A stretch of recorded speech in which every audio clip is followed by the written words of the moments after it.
We are live, Your Worship. Thank you. Afternoon, Council. I'd like to call this regular council meeting of July 8th, 2025 to order with adoption of the agenda as amended to include Community Charter Section 90.1J. Information that is prohibited or information that was presented in a document would be prohibited from disclosure under Section 21 of the Freedom of Information and Protection of Privacy Act, and remove Community Charter Sections 90.1E and 90.2B under item 15 in camera. And I want to add item 11D, Revelstoke Fire Rescue Services 2025 BC Wildfire Deployment Authorization Request. Someone want to move and second that for me, please? Councillor Devlin, Councillor Cherry, all in favor? Motion's carried. Adoption of the minutes of the regular council meeting of June 24th. Someone want to make that motion? Councillor Cherry, Councillor Devlin, all in favor? Motion's carried. Any business arising from those minutes? Seeing none, I'm going to move on to announcements from the mayor. I have several announcements today. Just encouraging residents and anyone on council who hasn't signed up for the City Views newsletter.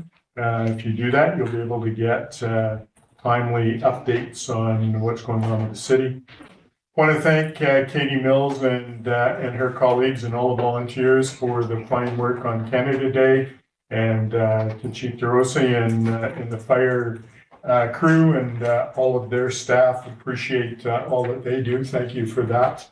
It was wonderful to see so many people out enjoying the day.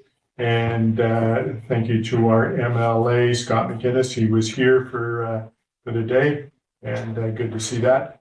I want to move on to say thank you to Ms. Lori Donato and her staff and all of our public works staff for the pump track, for getting it open for us on the 3rd, and to Velo Solutions and our funders, the municipal fund people, but Revelstoke Forest Corporation. Grateful for all of them, because without them, we wouldn't have been able to proceed. So I'm grateful. So thank you, Lori, and to all of your crew for doing that. And going on to wastewater treatment.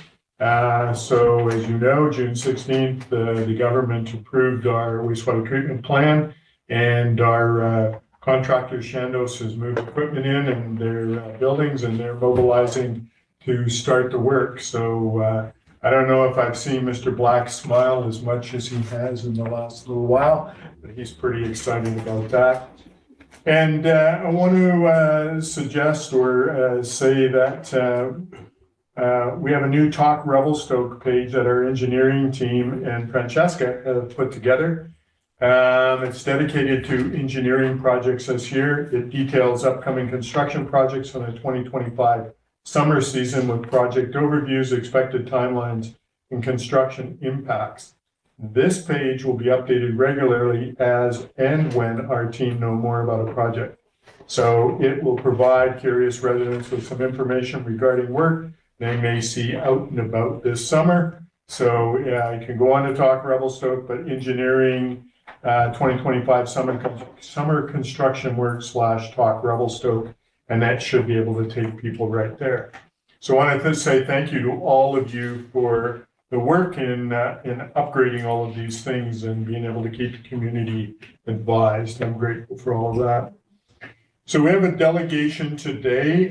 Mr. Dorius is here to fill us in on Revi Own Home Ownership Project. So Kevin, if you want to come up, and we'll get you all set up.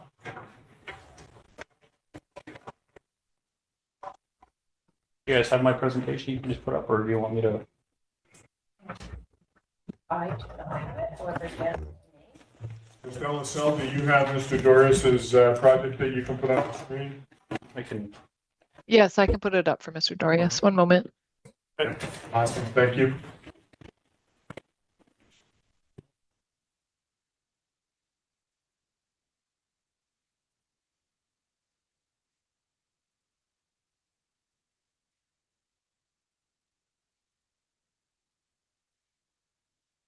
Well, maybe while it's going up, should probably just start by thanking the city for their enthusiasm for this project. I can tell you firsthand that I'm really feeling overwhelmed with how much support I've gotten from everybody at the city. Evan, Matt, Paul, and Kat especially have been participating with us, and it's been great. I really get that feeling that the city is fully behind this, and I'm really appreciative of that, and certainly feeling that commitment from the city, not just beyond the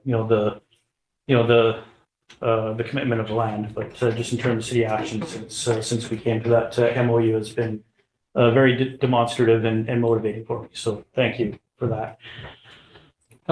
Yeah, so you can go on to the next page. The reason I'm here is basically to bring you guys up to date on what we've achieved and accomplished since I was last here. One of the main ones that we wanted to do with our working group that we put together was to develop a mission statement for this. And I think you guys have had this, so you guys probably read this. But this is basically our, what we're working towards. Essentially to link home ownership with employment, and to basically create opportunities for for people to actually have a financial future here. Which right now there are challenges in that regard, as we all know. So. I'm happy to get any questions about this now, or we wait for the end. But I'm happy to move quickly on to other accomplishments that we've had here. But this is one that we feel really describes what we're trying, and epitomizes this whole project. So I think, Kevin, I just want to say thanks for your diligent work on this, and the ability to bring this to Revelstoke is pretty special. So I think we're very grateful. But proceed and fill us in. Okay, thanks. We can go on to the next slide. So our progress to date since I was last here. First off, we've been working really hard on the draft criteria and policies and procedures and so forth. I didn't bring them here to, because we are in sort of an open forum, and they're still draft, and I don't want to sort of spill that beans publicly until they've been properly vetted and agreed. The proper procedures have gone through, and I'd like to have a chance to have you guys see it privately before, so that you guys are key partners. So I want to make sure that you guys don't have any key issues with any of our criteria. So we'll be sending those in, and they'll let you guys handle it. I'm happy to come again in camera to discuss them, but we have I think a really good set of criteria in place that is based on Whistler and Canmore's model, but with thoughts of Revelstoke. So I'm looking forward to presenting those to you in detail.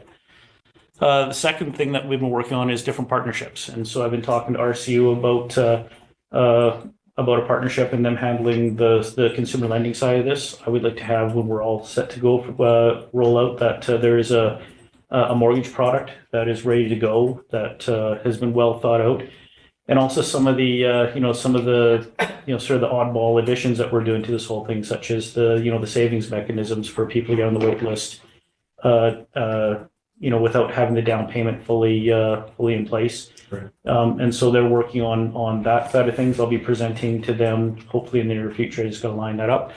Habitat for Humanity is a group that we had come up a few weeks ago. I've been in discussions with them, and there's some great synergies between us and them. And we're going to have a press release about this, but we do have an MOU now signed between Community Futures and Habitat for Humanity, which is more symbolic in nature about our intention to work together and our mutual mandates when it comes to this project. So we will be releasing a press release on this one, but this is a really exciting partnership for us going forward on this one, because they come up with a lot of relationships and a lot of experience that, to be honest, I'm still developing, and my organization is still developing when it comes to developing property. Columbia Basin Trust is another group that we're speaking with, and I'm going to go together with Habitat for Humanity to speak to the Columbia Basin Trust in the next month or two, once we have a little bit of our initial urban planning in place, which I'll talk about in a few minutes. And the other major hurdle that we have completed is that we have completed the test holes for the geotechnical work. And while I'm not a technical reader of these reports, it certainly doesn't have present any barriers to us moving forward with that property, which is really exciting. So that was a major piece to have behind us, and Community Futures funded that study from our direct project funding. So we can move on to the next slide. And actually, I should apologize. My slides are lame and boring. I get that, but once we got the word that I was going to be presenting at this meeting, I take into account my schedule, long weekend, and so forth. I had about a 3-hour window to throw something together. So that's the result. We'll have something more exciting the next time that I come in.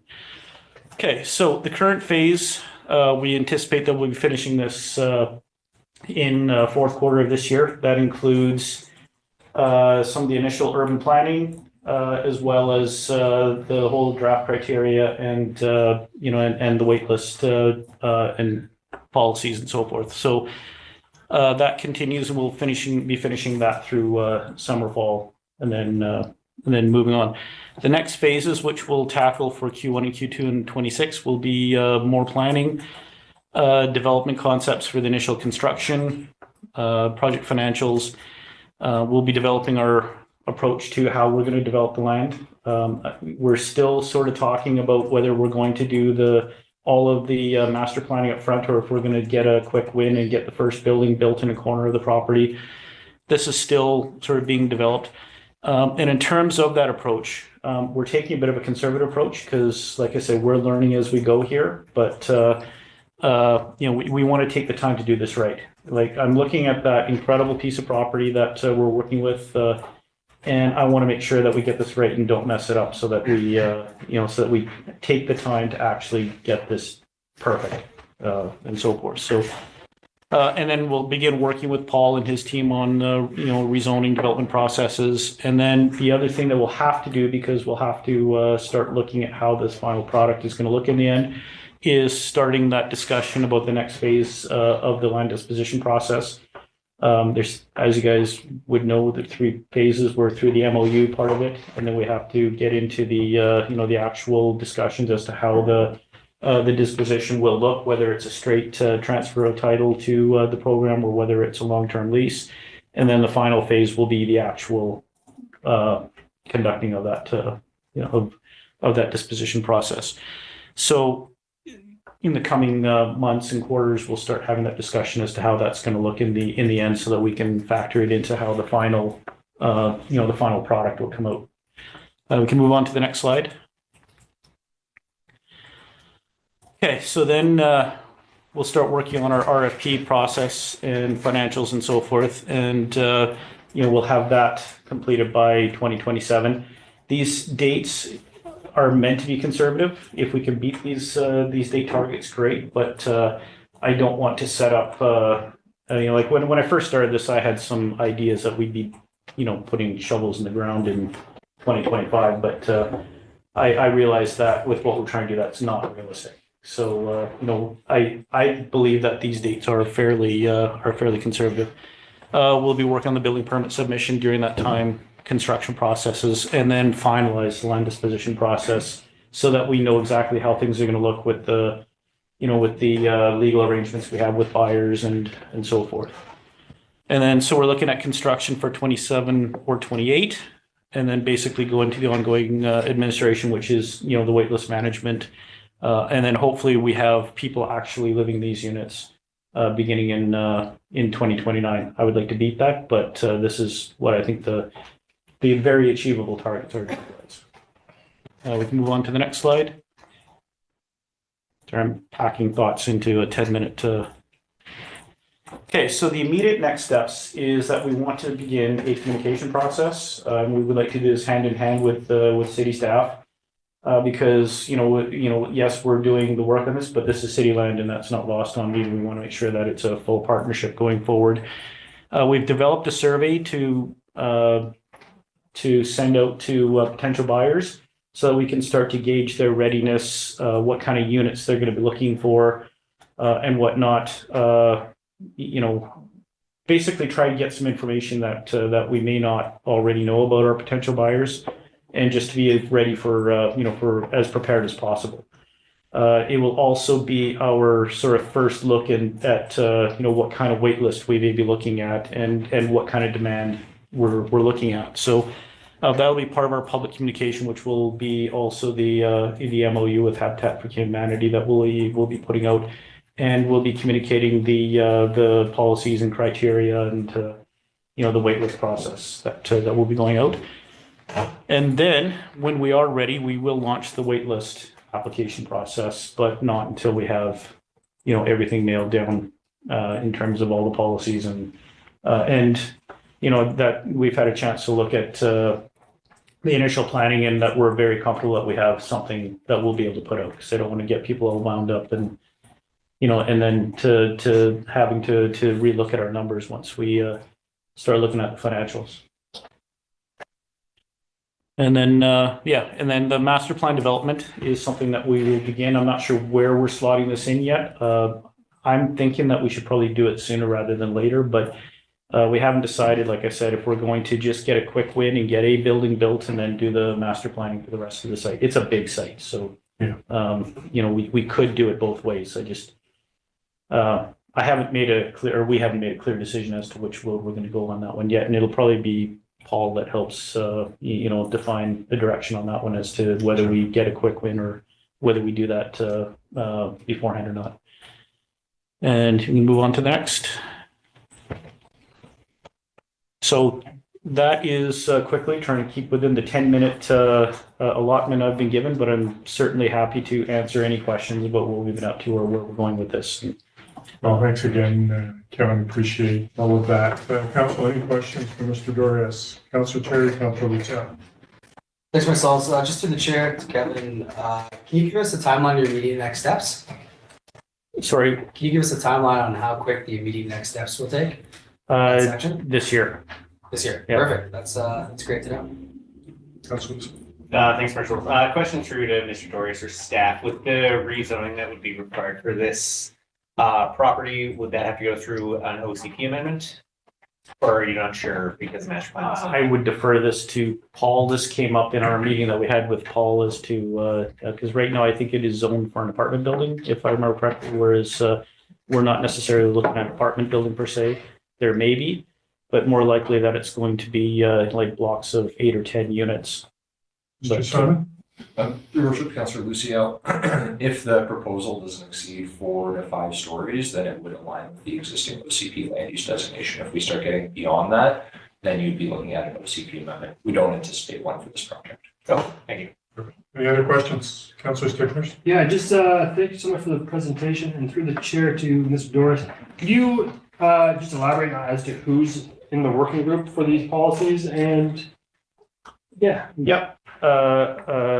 Councilor Cherry, and Parliament, Paul is on it, Kat is on it, as well as Caroline LaChapelle, Taha.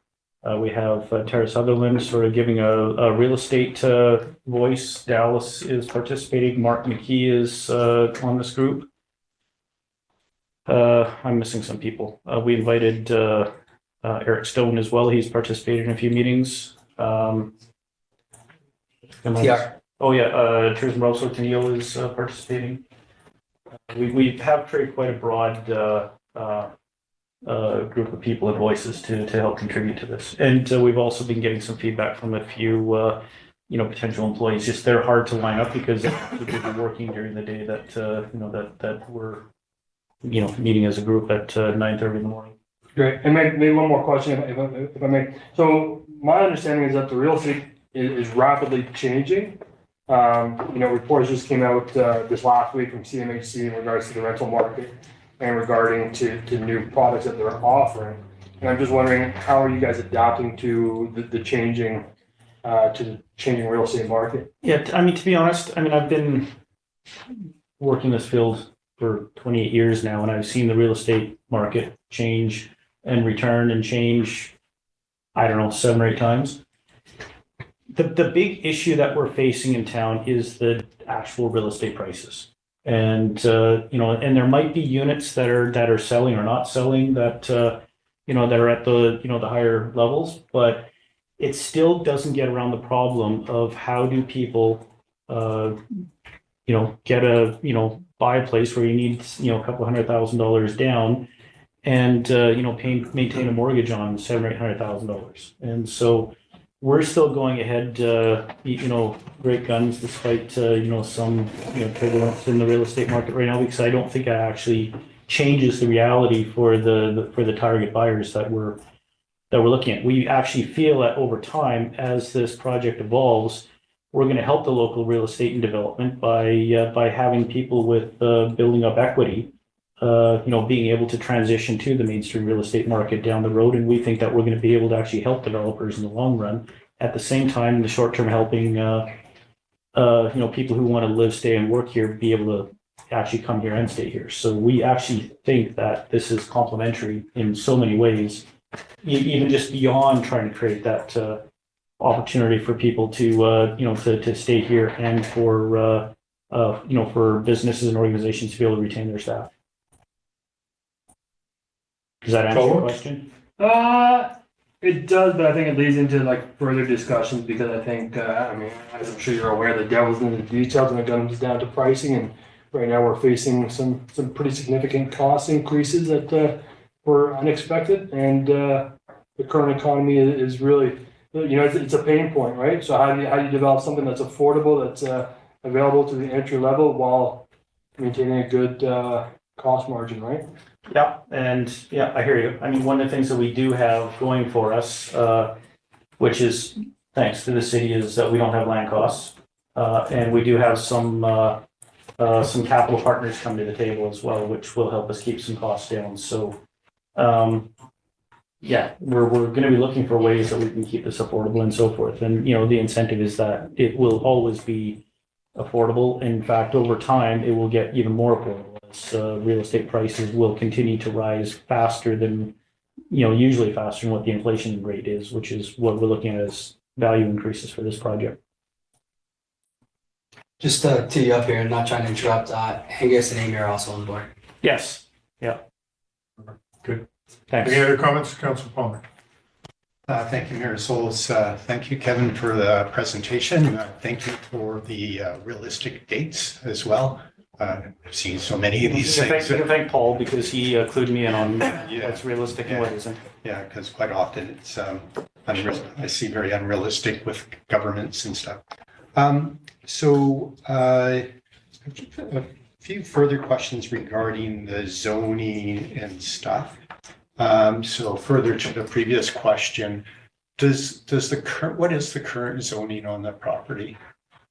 Through your worship, Councilor Palmer, the current zoning is R-MD2, which is medium density apartment zone. So the intent of the medium density apartment zone is residential rental tenure. Now, keep in mind the zoning bylaw was being worked on with that specific zoning before this proposal came in. So it's likely that the zoning will have to change to MD3, which does allow for stratification of the buildings. Right, okay. And then a question through the mayor to Kevin and possibly staff. So I'm wondering if there's a place that would be helpful to do that pre-zoning without the concept. I think council would have that ability to do, just so we don't have that step in the 11th hour and potential controversy a couple of years from now.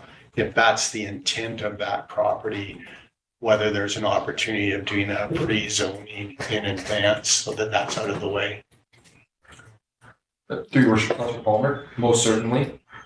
Council could direct us to essentially change the zoning, and we could bring it forth as a basic mapping amendment. In my mind, it wouldn't be something that we need to send out for internal, external agency referral. It's a pretty benign change. The only real difference is it allows for the building to be stratified, which is the entire model for this to be affordable home ownership. So it would be, we don't anticipate that to be something that's a major roadblock in the process. So through the mayor, that might be something for your committee to consider and actually put a request to council if it's a pretty easy thing. It just gets one thing out of the way and potentially avoids some problems in the future. If there's any community concerns around that neighborhood or whatever.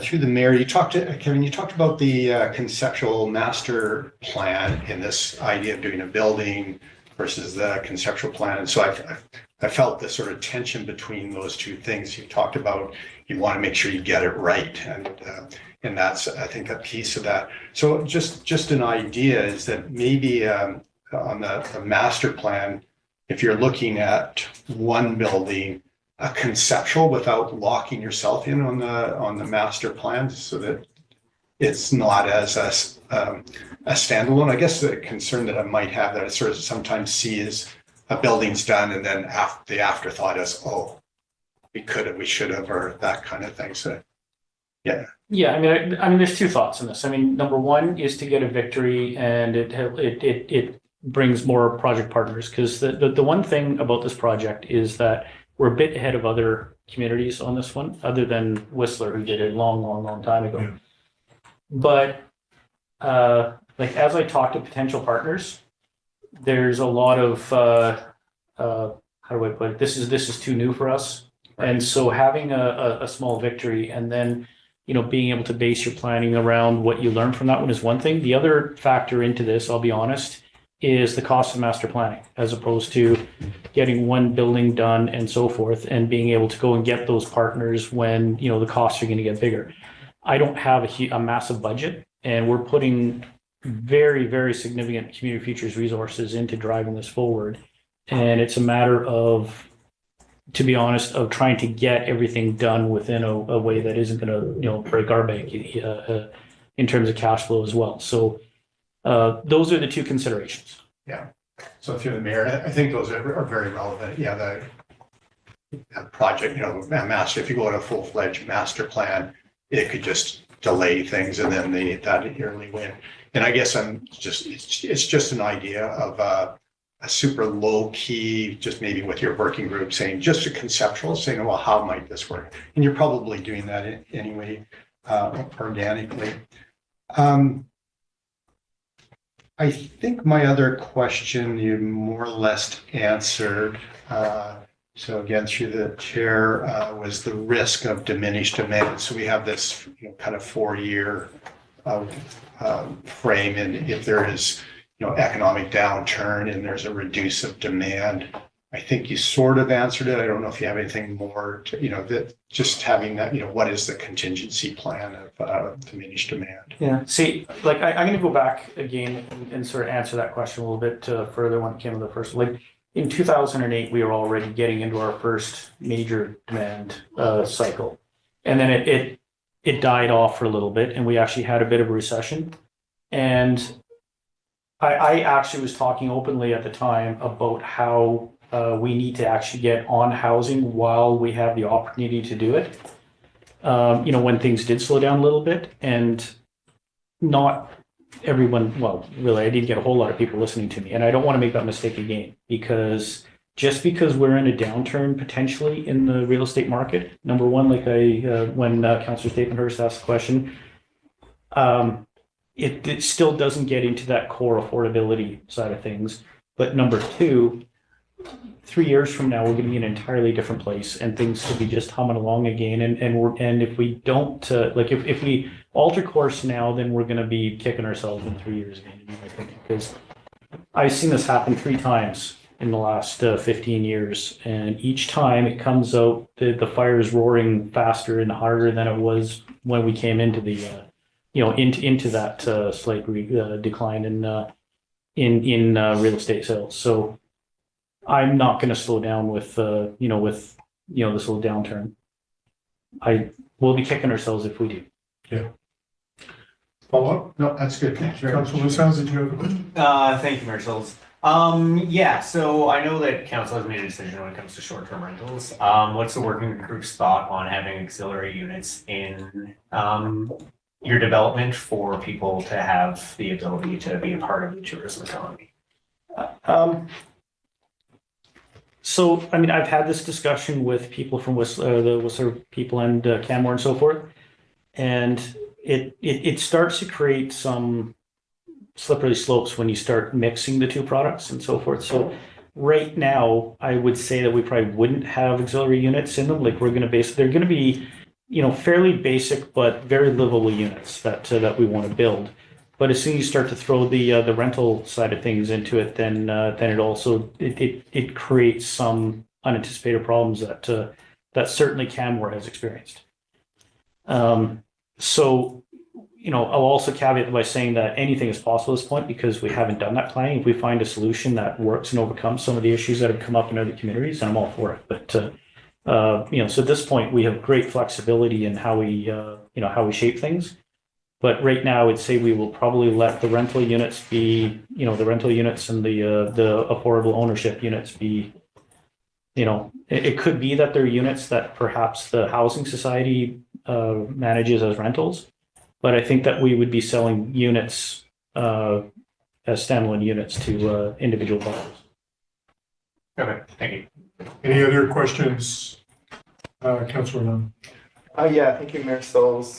Through the chair to Kevin, in terms of capitalizing the project, what options have you identified or are exploring? Well, I mean, the number one biggest advantage of this model is that most of the capitalization comes from the actual sale of the units. And so basically, this is a cash flow play. And so I've already started that discussion with RC. I mean, I've got access to a couple $1 million in our loan reserves that can help cash flow it.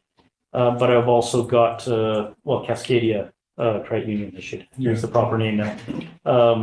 Cascadia, I've had an initial discussion with them about my potential cash flow needs. And then when we start to frame things out a little bit, then we will work on that. One of the other nice things about working with Habitat for Humanity is that it also comes with both short-term, long-term financing options built in as well. And so we've already started some discussions with them about the cash flow that we need to for the capital building side of this. Thank you. Paul? Well, maybe just sort of more of a comment or observation. There are the process is continuing, so as they will explore them, but there is a lot to be explored out there as well in terms of that space, including various organizations that are new to me in the past few years in terms of exploring capitalization options. So yeah, but no, we're doing it. Thank you. One last time, anyone else? Seeing none, thank you, Kevin. Appreciate your time and thank you for your diligent work on this. Yep, thanks for the time. Great, thank you. All right, Council, I want to move on to item 8A, recommendations from committee. Ms. Floyd, you have a brief overview on this governance committee term. Thank you, Mayor Stalls. A very brief overview. This was brought forward to the governance committee from members, basically just trying to streamline the select committees of council. We have some committees that have been in existence for a very long time without a specific issue or a mandate. It's more broad and things have changed. So the goal of this policy is to have the select committees align with the council terms, which will allow the mayor and council to determine which select committees are needed, and if we can amend the terms of reference so that there's a specific mandate for that 4-year term. Thank you. All right, Councilor Palmer, do you want to put this motion on too? Sure. I move that the creation, governance, and termination of select committees of council policy C7 be approved and that policy C7 be categorized as a council policy. Second for the motion, Councilor Stapheners. Any further discussion on the motion? I'll speak to the motion a bit. There's frequently, in fact, continuously, I think pretty much in every community, confusion on the different types of committees and commissions and stuff. It's a lot of governance stuff, and most people just sort of see them as different things or the same thing. And when it comes to, there's commissions, I won't speak to that, that has, basically there's legislation behind that, but there's two main forms of committees, and there's select committees and standing committees. Standing committees are by authority for the mayor to create those committees, and really the legislation's already there. Correct. Select committees, when it comes to a council policy, are by a decision by council. And the whole point behind this policy is to make sure there's an alignment of our intention as council as a whole as to the functioning of committees, and recognizing that new councils there might be different philosophies. So it allows that to those changes from one council to another to address those issues. The select committees can be established or dissolved by the will of council at any time. That already exists, but this just provides some clarity as to standards on how we're the governance of select committees and provide clarity as their role in providing information to council. Thank you. Thank you for that overview, Councillor. Any other comments from council? Seeing none, I'll call the call. Oh, Councillor Owen, go ahead. Yeah, Your Worship, just a general question regarding how this will be applied now. The policy talks about changing the commission with each new council, but we're midstream right now, so I'm wondering how that will be applied if this policy is adopted. Ms. Floyd, comment? Thank you. Councillor Orlando, through the mayor. I believe that the plan will be, the governance committee will review all of the select committees and committees, before the end of this term, but that will just be for minor tweaks. However, at the end of this council term, all of the committees, everyone, all of the volunteers on those committees will cease to be members. The new council collectively will discuss the committees, change any terms of reference, and then we'll send out new requests for volunteers to refill those positions. So thank you. I appreciate it. Just to follow up, so we will look at within the next year and a bit be realigning all of them and revoting, redoing everything as we go along. Thank you for that. A follow-up question. The report notes that this does not apply to commission standing committees or external committees. Are there with this ongoing work, or is there any plan to redefine those or address those commissions, standing committees, external committees, and I suspect with a special focus on, I guess, commissions? I think we'll discuss that at the committee level, but at this point in time, we haven't defined where we're going with that sort of thing. Or am I off track? No, you're right yourselves. So I think right now, the Advisory Planning Commission and Heritage Commission are under review in consideration of amalgamating. We're not, we haven't advanced that yet, but if you're specifically speaking about the Revelstoke and Area Economic Development Commission, we currently, it's a commission of the CSRD, so we will be working with staff and with the council representative to bring that in alignment and to make it part of the city of Revelstoke's commissions. Councillor Thank you, Mayor Souls. So on the commissions, generally are by bylaw, so those it can't be established or tinkered with through a policy as such. It's by bylaw. My understanding with the Economic Development Commission, there's some ambiguity whether that is established. I think that's a dialogue that we'll have with the governance committee.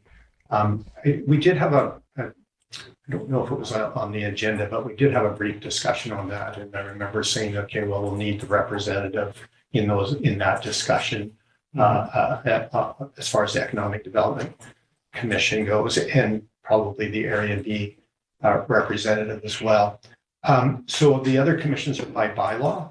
Standing committees, that is the prerogative of the mayor, and there's nothing legislatively that the mayor can choose or choose not to do those. Or actually, I think legislation says you must create committees of things that you see as being important. And those rules, the rules around the standing committee are by legislation.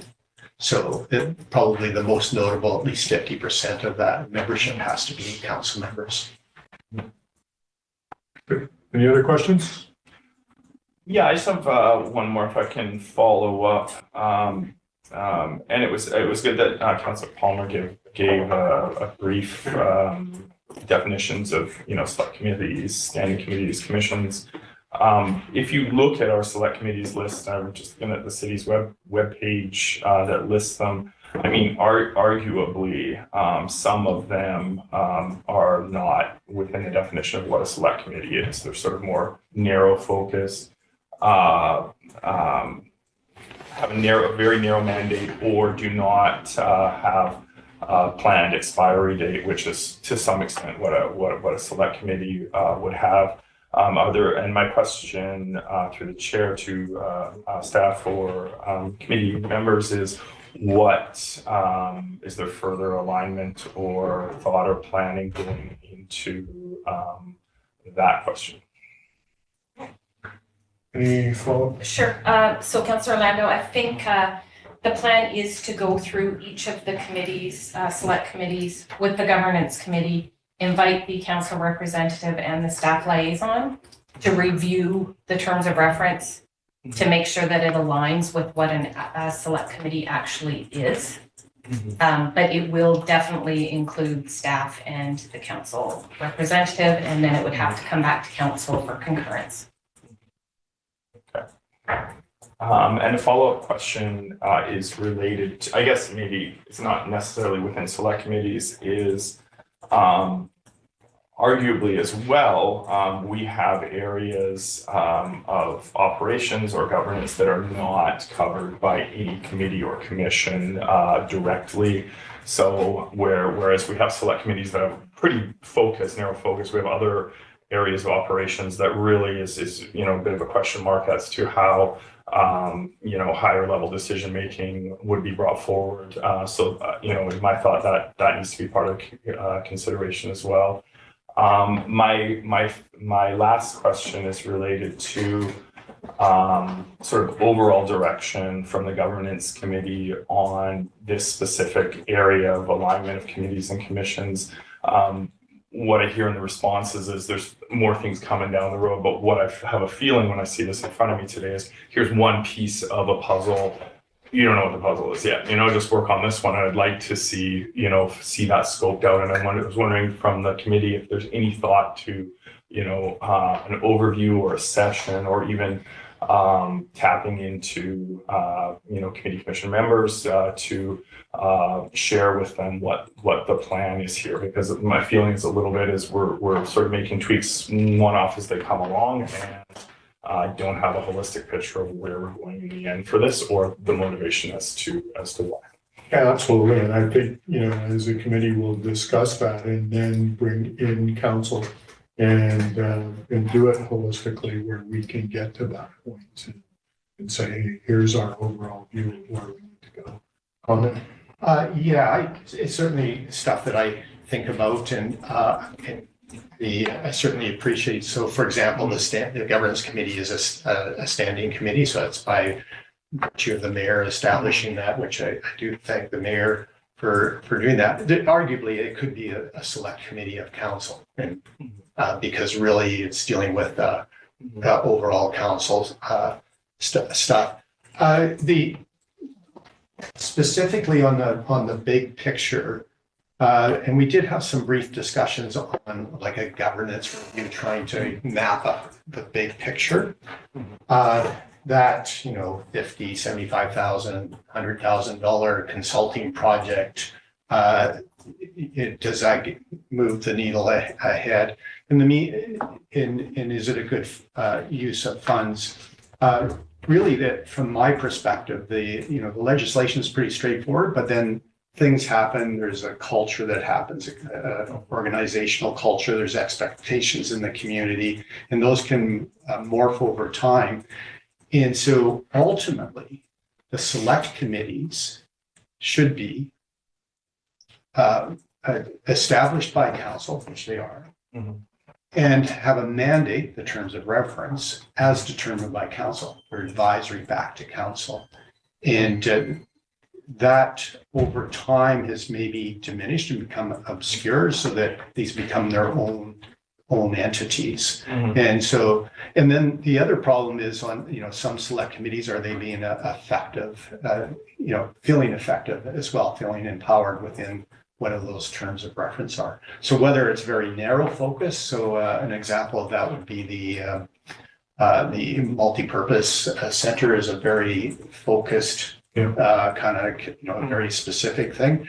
Others, I would agree with Councillor Orlando, through the chair, I would agree that others,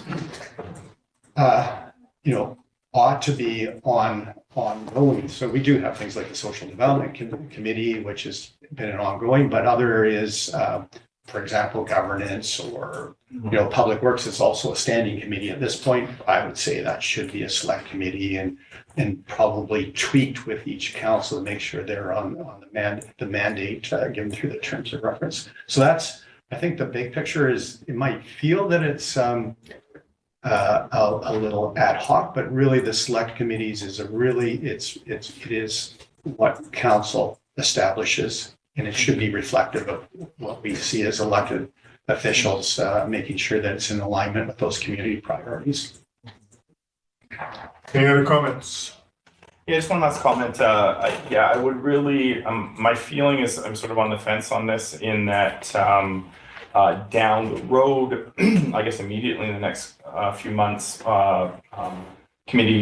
select committee members will hear that of a big change. I'm not sure that we have sort of advised them of it, and what I am unable to do in communicating with those committee members is explain the big picture. So what I'd really like to see is sort of a strategic, some sort of a report, not a big expensive one, even something prepared by the committee, just sort of on what the strategy, the long-term strategy is, so that we can explain the changes that are coming through this, and then also be able to rationalize that, because the parts that are coming or missing here, are these supporting something that I don't support or do support? I can't really say at this point. I don't really know, and I think going through that process is going to be challenging. It's not a huge lack of support for this, but I don't think I'm going to support this time. However, I think for me, I would like to see maybe just a report from the Community Commission moving forward in terms of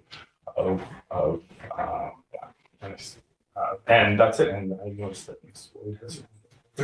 Thank you, Councillor Orlando. We did submit a memorandum to each of the committees, to the staff liaisons, to put on a committee agenda, advising them that there was a review in process, not with specifics, because at this point we didn't have any. It was right when the governance committee was established. So it should not be a surprise to committee members that this is undergoing.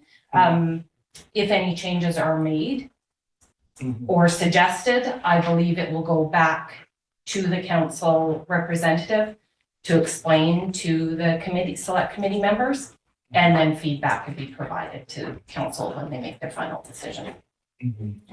All right. I'll call the question. All in favor? Opposed? No. Councillor Orlando's opposed. Balance of council is in favor. This policy recommendation passes. Moving on to item 9A. Someone want to put this motion on the table? Councillor Russo. I move that the wastewater treatment facility upgrade phase 1 loan authorization bylaw number 2411 be adopted. Seconder for the motion, Councillor Staplener's discussion on the motion. I think we did the AAP on it, and there was no input from anyone in any degree for or in favor or against. So I'm going to call the question. All those in favor? Opposed? Motion's carried. Moving on to item 9B. Someone will put that motion on the table for me. Councillor Cherry. Move that bylaw to repeal mobile home park bylaw number 2420 be adopted. Okay. Seconder for the motion, please, Councillor Devlin. Discussion on this motion. We've got 3 readings on it. It's now coming for adoption. I'll call the question. All those in favor? Opposed? Note Councillor Orlando's opposed. Balance of council's in favor. This motion passes. Moving on to 9C, zoning amendment bylaw 2421. Mr. Simon, do you have a brief overview, please? To your worship, yes, I can give a brief overview of the proposal. So the subject application located at 414 Boyle Avenue is for rezoning the property from current zone, which is downtown commercial, MU1, to the proposed zone being downtown fringe commercial, MU2. The intent of this is to recognize an existing legal non-conforming use being that of a single detached dwelling, which is currently not permitted in the MU1 zone. The dwelling was constructed on the property back in 1928, and the owner is seeking to do construction of an addition on that dwelling. So when we reviewed it for building permit, it was noted that it is an existing legal non-conforming use, therefore it cannot be enlarged unless it is brought into compliance with the zoning bylaw. Rezoning the property to MU2 would allow for the addition to be constructed on the property and for the owners to be pursuing an existing development that is currently subject to a building permit that is under review with department staff. In our review, we did analyze and determine that it is in compliance with our official community plan. The subject property holds the mixed-use land use designation under the OCP. They're proposing to go to the MU2 zone, which is a mixed-use zone. And one of the big things with the MU1 zoning is obviously it's our downtown core zoning, so we want to make sure we're maintaining that zoning within the downtown core. This property is located behind the post office, surrounded by residential, as you can see in figure 4 within the staff report. And staff do not feel that this would have any detrimental impact in terms of having enough land that is suitably zoned for downtown commercial purposes, being the MU1 zone. And when we actually do move forward, hopefully in 2026, with redoing, revisiting downtown plan, all the zoning downtown, all our development permit area guidelines, we would be looking to kind of tighten up that MU1 zoning so that it is only applicable within the main component of our downtown core. This property, we estimate, is about 160 meters away from the predominant area that would be recognizable as downtown. So staff have no concerns with the application. Recommend today that we go first only to adoption, which will allow for the development to continue so that the owners can take advantage of the building season, not just push into next year. Thank you, Mr. Simon. Definitely looking at the drawings and what you've provided. This is a compliment to the area, and I'm in full support of this. Councillor Palmer and then Councillor Cherry. I'll put a motion that the zoning amendment bylaw number 2421 be read a first, second, and third time. Okay, someone want to second that motion for me? Councillor Cherry, discussion on the And motion. I'll just speak to the motion. So basically the intention is to allow the residential to continue to do what most people would intuitively think is correct. So the one question I do have through the planner, Mayor Souls, is with that change, will that property be eligible for 4 dwelling units? And say if somebody in the future decides to tear down the building, potentially, or do a major modification, would it be entitled to have 4 dwelling units consistent with other residential properties? Good. Through the worship, Councillor Palmer. So the MU1 and MU2 zone, they're not classified under the provincial legislation as what's deemed a restricted zone where you have to allow the 4 units. But that said, the use multi-unit dwelling is already permitted in both those zones, and it's regulated on the floor area ratio. Right. So it would be dependent on the size of the dwelling units, but under the existing and proposed zoning, you would be able to get more than 4 dwelling units if someone ever wanted to tear down the building and put an apartment building or something on there. Okay. Yeah, I'm in favor of doing it. I think it's largely a sort of a minor thing. Well, actually, just one other question I do have is it arguable that this change in zoning puts it into a better alignment with the OCP, or is it pretty much the same? Through your worship, Councillor Palmer, one of the projects I'm super excited to do here is our downtown plan, where we can really dial into the details of the zoning of our downtown, the zoning of the periphery areas on the downtown. So I might be a little bit premature in saying this, but in my opinion, yes, it's much more suitably zoned to go to MU2 in this particular area. I want to be a little bit careful there because it will be a project that involves heavy public consultation to really delineate our downtown boundaries and where those downtown periphery boundaries should be. But at the conclusion of that project next year, if we don't change the zoning now, it probably will be changed as part of that project. Councillor Chair.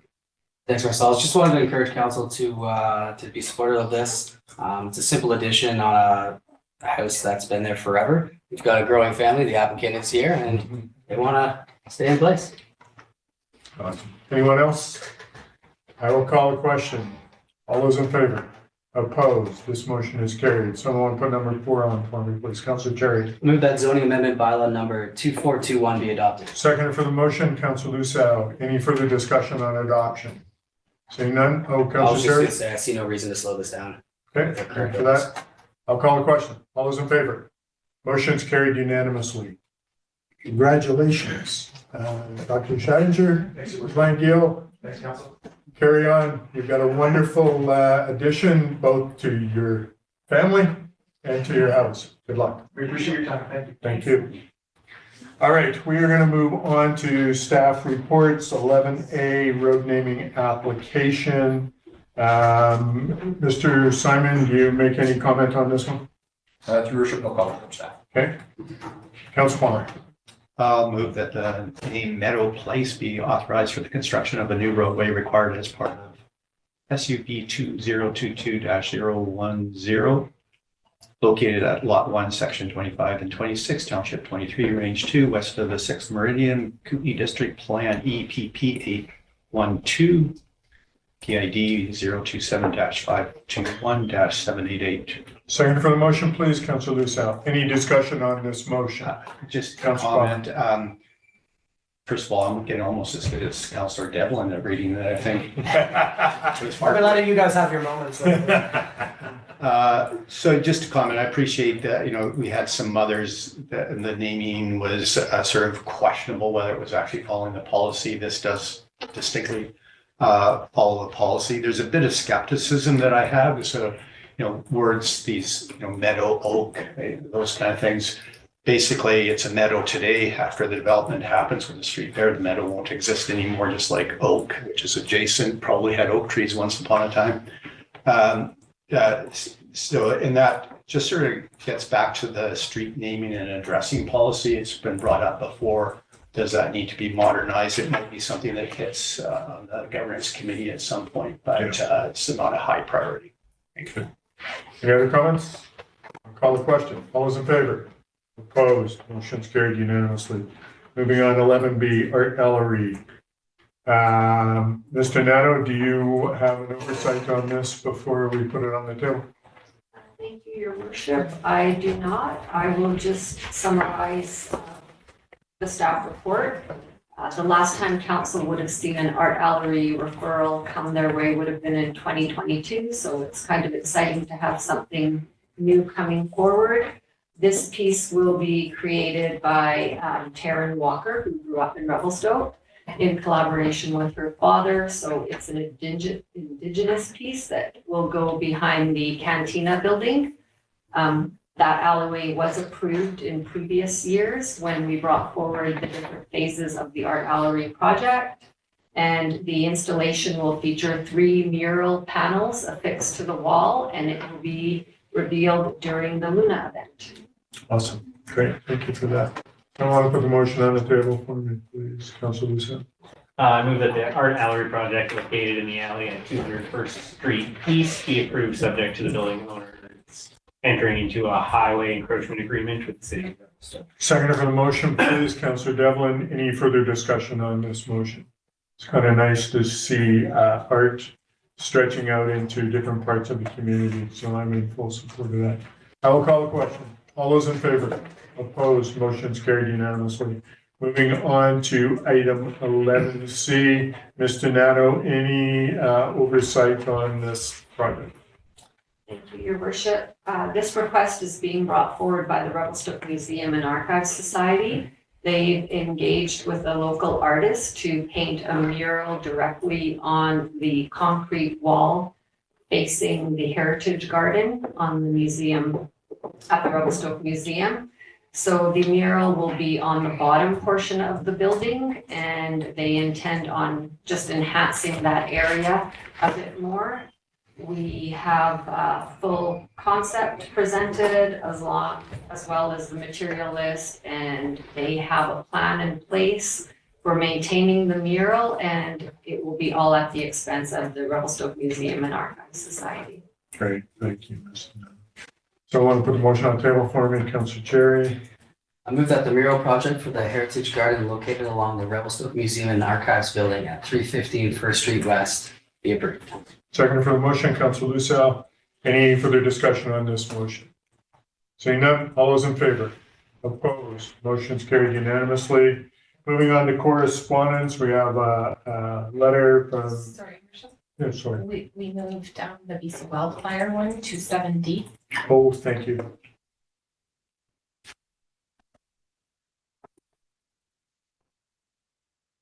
Yes, so does someone put that, well, I'll go to Chief DeRosa. You want to give us an overview of your BC wildfire deployment request? Your worship, so we're before you again this pre-fire season, as we were last year, to seek your blessing to essentially pre-authorize the fire department through the CAO to have that authority when and if we get a request from the BC Wildfire province to assist other communities. And so before you, the report lays out the minimum equipment that we would be required to have staffing as well. And so in order to expedite a request, should we get one this year, pre-authorize the CAO in that way. Several councillors are away on holidays out of the country or otherwise unable to convene to grant that permission in a timely fashion. It's usually a 6 hour window that we have to be able to say yes. And so this avoids having to call each of you in to convene to give us the permission. If you're to give us a blessing, we would work with the CAO and myself to determine whether or not we could do that deployment at the request at that time. Great, thank you, Chief. So I'm going to put the motion on the table. I've got it right in front of me.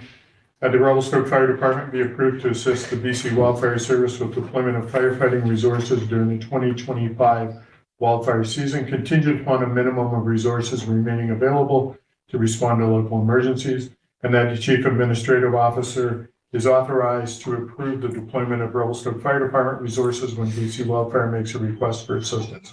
Seconder for the motion, please, Councillor Devlin. Any further discussion on this motion? Councillor Palmer? Thank you, Mayor Souls, and thank you to the chief and to your department and your enthusiasm. Mayor Souls, this has been before us the last 2 years, and I think both years I opposed because I was concerned about our local risk being so remote for other communities and not having reciprocal agreements for sort of normal firefighting. I think I've mentioned in the past, there's a part that, the goodwill that I think we're all there really want to help in times of need. And we're seeing these kind of events happen more and more frequently, it would appear, and definitely we want to help. At the same time, there's a sense of a contradiction of the sort of minimal service levels, and yet we hear every year, including this year, we added significant resources, financial resources to the fire department. And we say, so we hear this narrative that we don't have enough resources, and then we're willing to let. So that's a problem. That last year, I remember it being particularly a problem because we were already in a very dry period when we were authorizing it. And so I was really trying to find, how can I support the goodwill gesture with this? And basically, I'm going to be suggesting an amendment to the to ensure that if we're in a situation where it's extremely dry here, that we wouldn't be putting our local community at what I would consider, and I think others in the community would consider, undue risk. So with that, I'm putting an amending motion that I hope that I get a second, at least for discussion, that adding towards the end of the first part and conditional on the local fire risk rating does not exceed a moderate level at the time of dispatch. So I'll put that as a motion. Seconder, Councillor Stickler. I'll second it for discussion. Okay. So again, just reading it, the conditional that the local fire risk rating does not exceed a moderate level at the time of dispatch. If we're in a situation where the forestry says we're at a high or an extreme level, I just really continue to think that it'd be irresponsible for our dispatch in that kind of situation. And so that would just cover that component of concerns that I have, and then I could support the overall motion. Thank you. Councillor Turner. Thanks, myself. I'm not going to support the amendment. The original, in the original, it said contingent upon a minimum of resources remain available to respond to local emergencies. And as I've said in previous years when this issue's come up, we're quite isolated. If we don't help our neighbors, we can't expect them to help us if we need it. That's the only reason why I'm not going to support the amendment. All right, any other comments from council? Councillor Stevens. In general, I'm supportive of the amendment. The reasons being that I think it provides a little bit of safeguarding for the policy as it sits. These fires can spread rapidly, and I think that with the amendment as proposed, I think it provides a little bit of context for making that decision. So in general, I'm supportive of it. Thank you. Chief Rose, I'm going to come back to you for comments on the amendments. How you feel? I'm not trying to put you into a situation, but and so my concerns, I think it's almost, with all due respect, unspoken that you would make sure our communities take care of first. It's in that no matter what. So I'm just asking for comment. Thank you, Your Worship. I think the concerns are valid, absolutely. And this is where the experience of the CAO, and that's for a long time, and working with himself and my experience and looking at the fire dangers that are surrounding Revelstoke. We're currently on moderate right now, and it would have to be favorable in Revelstoke for Mr. Parlin and I to be comfortable to send a piece of apparatus and firefighters outside of town. I would like to, with your permission, address the reciprocal part of this. Sure. I do want to make sure that council is comfortable knowing that at any time that you do decide not to permit a deployment, whether it's today or in an ad hoc one-on-one, we got a now and we don't have this pre-approval. Rest assured that we can still call on the province and receive assistance from the province and other fire departments that will be doing the same thing. There should be no fear of lack of support from the province should council decide not to permit this. Good. Thank you. I'm torn with the amendment. Sitting on the CSRD board and watching what's happened in the last few years down there, and the ability to have others come in to assist has been paramount to everything. But also, we have the CSRD around us. They may not be exactly here, but I know that they would come to our aid if the need be, and again, if they were in the same situation where it was safe for them to go. So I'm going to ask if there's any other comments from council before I call a question on the amendment. Councillor Wyman. Yeah, I don't think I'll support the amendment just because the wording here seems to already allude to that, and I would be concerned that that would be a technical definition that might be restrictive, overly restrictive. Again, not an subject matter expert, but just I feel that is already stated in the first section of the resolution. Okay. Any other comments on the amendment? Councillor Duffin. Yeah, I think I support in theory the amendment, but I think for me personally, it detracts from the ability of the experts to make that decision and puts it on us to make a very specific line where we are not the experts in that situation. So I think for me, I'm not going to support it because I'm going to trust our CAO and our fire chief to make the right call for those in that situation. All right, I'm going to call a question on the amendment. All those in favor? Opposed? Note that Councillor Palmer is in favor, balance of council is opposed. This motion as amended does not go forward. So I am going to call a question on the original motion. All those in favor? Opposed? Note Councillor Palmer is opposed, balance of council in favor. This motion passes. Thank you. Moving on to correspondence, we have a letter from Shelley Evans regarding an update action plan on mosquito control in the CSRD. My understanding is from Ben Von Ostrand with the CSRD is that there will be a meeting with the Area B director and some others, including myself, I believe,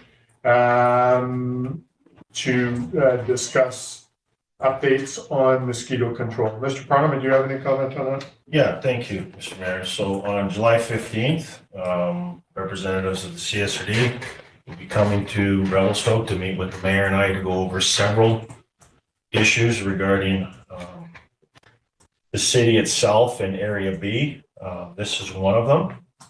And just to remind council that we can lobby and we can advocate, but in the end, it's a service that the CSRD provides, even though this letter is asking for us, along with the MLA, to co-sponsor a letter to BC Hydro, asking them to enhance spraying.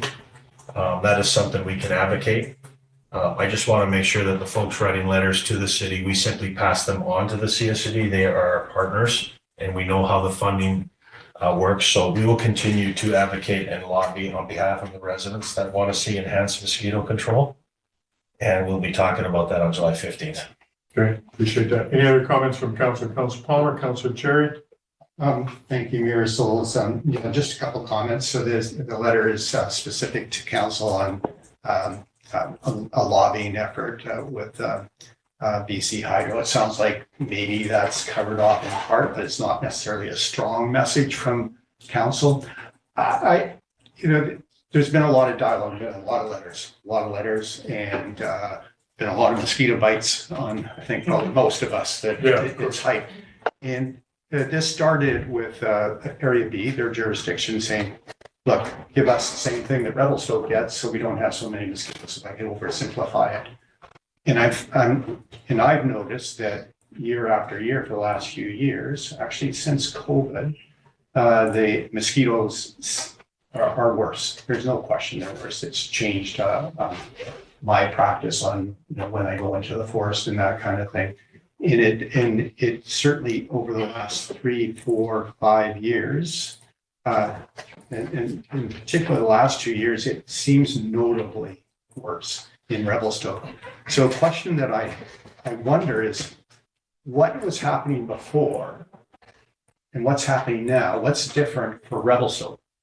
Forget it for a moment, Area B, because if it's not working, we can dump a whole bunch more money and more deterrence out there, mosquito control deterrence. But if it's not working, it's not working. So that's a question maybe to take back. What's changed? Is it the diligence on the application? Or is there something, because it's a fundamental question that I think needs to be answered, because now we're hearing within the city limits, it just doesn't seem to have the same effect in the past. So that's a concern that I would have. And I think maybe other councillors will speak to it, but we will be meeting with, anticipate meeting with BC Hydro, maybe at UBCM. That doesn't cover this year, however, as to where we're at. And maybe it's past the point of return for this year already. Yeah, I believe it may be. We'll find out a little more on the 15th. I'm in relation to your question, what's changed? Is it the time of year that it's applied? How is it applied? Those sorts of things. So they'll all be questions we'll be asking. I know all of us have been bitten by mosquitoes. I came in from my garden last night. I'm sure I was down a pint of blood, but you look at that sort of thing, we know it's worse. And we're all on board as to how we can effectively manage that. So we'll be having those discussions and hopefully be able to come back and say this is where we're at, what's going to happen. Go from there. Finance committee meeting minutes. So, sorry, Councillor Orlando. Yeah, just a quick question, if I may. Mayor Sauls, is this meeting on the 15th? Is part of it going to be open to the public? Is there going to be a communication? I think obviously, lots of mosquitoes this year and in the past years. And this is an important issue for a lot of people. And I think having a public component. I think people just want to have a voice and want to see that it's being addressed and moving along. We have a bit of a jurisdiction issue because it's overlapping, so the communications become a bit challenging. So I'm wondering if that meeting will have any public components, or if we will have sort of coordinated communications on what's going on. Obviously, treating the drawdown zone will have a big impact for people adjacent to it or in that area, but there's a larger discussion over where mosquitoes come from, all of them, how much impact it has, and then at the end, funding and jurisdictional things. So it's nice to drive some clarity. So I'm just wondering how we're going to approach that. I think it's a good opportunity for residents, whether they're in the city or outside the city, to feel they've being listened to and connected, and we're making good decisions, and that their advocacy is heard. So this meeting is called by the CSRD. I don't believe it's a public meeting, and there are things to discuss. So I will have a conversation with them as to how they will be reaching out to the public after we have the meeting, to make sure the public knows exactly what's going on. Councilor Sturgeon. Maybe just a recommendation to refer some of the mosquito controls to the Environmental Advisory Committee, and perhaps they can come up with an action plan on how to address this moving forward in the future. I'm okay with that sort of thing, but I think it's something that needs to be discussed with the CSRD first before you make that motion. Sure. Because they may not be willing to do it. They may say this is the way it's done for a reason. And then at that point, I think it could go to the Environmental Committee for input. Okay. Councilor Cherry. I just feel like this is a good time to plug that I have requested a meeting at UBCM with BC Hydro to discuss ongoing mosquito issues and funding for controls in the future. Good. All right, Councilor Palmer. Yeah, it's important to me. It's flared up for sure. And so not wanting to belabor it, but I guess the question is, have we been updated from the CSRD recently on the mosquito program? They administer it, is that correct? They administer it, take care of it. We haven't, other than general brief emails, I haven't been updated on anything that's been going on. So I'm going to put a motion for the Councilor Orlando's comments, put a motion that the city send a letter to the CSRD requesting a formal status and update on the mosquito control program. Okay. Someone want to second that motion? Councilor Orlando, any further discussion on the motion?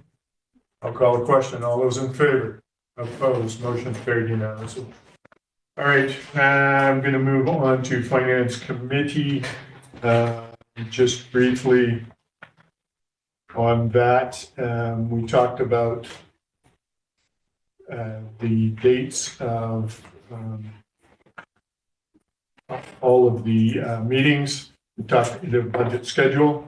We talked briefly about the DCC summary and the new rates. And that was pretty much it. Any further discussion from other members on that committee? Seeing none, I will now move on. The Governance Committee. I think we covered most of that in what we just did now with the C7 section and the request for letterhead. We discussed that briefly. Other than that, any other comments from council? Seeing none, I will move on to Public Art Committee. Councilor Chair. Nothing to add to council, your worship. We just discussed both the projects that were on the table. That was the Art Galleries project and the Burial project. All right. And moving on to item 13D, BC Farmers Market. I received a letter back from Minister of Health, Josie Osborne, telling us that Farmers Market Nutrition Coupon Program would carry on. We had asked the Minister of Health to make sure it carried on for nutrition in our community, bearing in mind concerns with LFI and the Farmers Market. And it was wonderful to hear that it would carry on. Any other comments from council on that? Seeing none, I'm going to ask to go in camera Pursuant to 90.1E and 90.2B and 90.1J, is that correct? That is correct. Did you ask a question? Oh, I haven't done that. Yeah, thank you. Mr. Lindquist, my apologies. Questions from the press? Yes, Your Worship, just to let Chief DeRusi here. Through the chair, Chief, just regarding this adolescent for fire rescue services to be able to be deployed elsewhere in the province. I'm just curious what the specification of that looks like. Is that restricted to any particular fire centers in the BC wildfire service? I mean, a lot of these fires are happening up in the top of the Prince George Fire Center, which is a little further away from something across the line in the Caribou or down south in the Southeast Fire Center. So just curious what the sticks of that looks like. Chief Joseph. Certainly, Your Worship.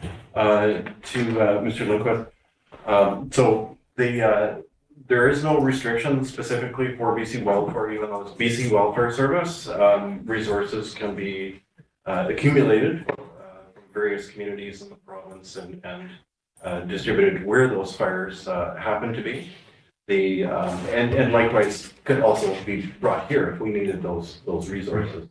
BC Wildfire does sometimes, but not often, deploy provincial resources outside of the province to the territories or even as we saw in LA wildfires outside of the country. Not including our community resources or municipal resources, BC Wildfire does also support other countries in the world, I believe Australia, France, for example. So, if Revelstoke does get the call, it is most likely going to be a local nearby area, such as the other side of the mountains or maybe down south or to the west, possibly north. I believe there's some CSRD resources in the Prince George Fire Center right now. But they do try to maintain the resource allocations as local regionally as possible, so the travel times are short and also if there's replacement crews or that sort of thing needs to be done, those can be done quite rapidly and minimize the downtime on the resources. So hope that answers the question. But follow up on that, Mr. Lundquist? That satisfies it. Thank you. All right. Anything else? That's everything, Your Worship. All right. Now, thank you. Thank you, Ms. Floyd. I would like to go in camera pursuant to sections 90.1E and J and 90.2B of the community charter. Somebody want to make that motion for me? Councilor Orlando, Councilor Devlin, all in favor? Motion's carried. We'll take a few-minute break and resume in camera.